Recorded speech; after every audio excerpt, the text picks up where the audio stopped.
राज्यातील भूमी अभिलेख विभागातील कर्मचाऱ्यांना तांत्रिक वेतन श्रेणी लागू करावी, तसंच विभागाचं खासगीकरण थांबावं या प्रमुख मागण्यांसाठी भूमी अभिलेख कर्मचारी कृती समितीच्या वतीनं राज्यभर आंदोलन छेडण्यात आलंय। गेल्या 40 वर्षांपासून हा प्रश्न प्रलंबित असून अभियंत्यांना शिपायांप्रमाणे वेतन दिले जात असल्याचा आरोप कर्मचाऱ्यांनी केलाय।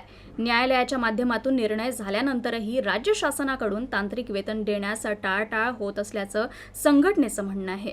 महसूल मंत्र्यांनी 150 दिवसांच्या कृती आराखड्यात वेतन श्रेणी मंजूर करण्याचं आश्वासन दिलं होतं, मात्र 300 दिवस उलटूनही निर्णय झाला नसल्यानं कर्मचाऱ्यांमध्ये नाराजी आहे। 2 मार्चपासून काम बंद आणि असहकार्य आंदोलन सुरू असून अकोला जिल्हाधिकारी कार्यालयासमोर कर्मचाऱ्यांनी जोरदार निदर्शनं केली।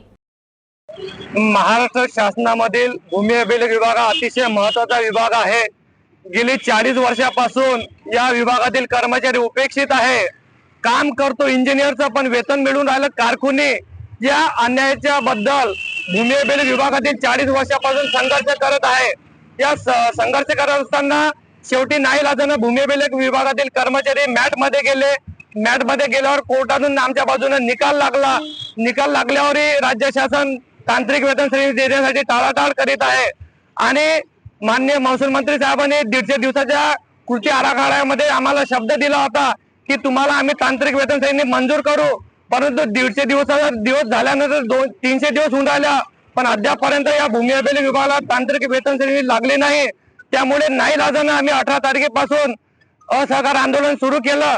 त्यानंतर 2 मार्च पासून काम बंद आंदोलन सुरू केलं, पण अद्यापही राज्य शासनाने आमची दखल घेतलेली नाही।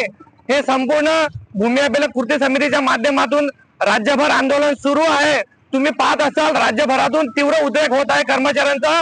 माझी राज्य शासनाला विनंती आहे की राज्य शासनाने या भूमी अभिलेख विभागाला तांत्रिक दर्जा द्यावा आणि जे भूमी अभिलेख विभागाचं खासगीकरण होऊन राहिलं ते थांबावं, अशी समस्त राज्यभरातील भूमी अभिलेख विभागातील कर्मचाऱ्यांची मागणी आहे।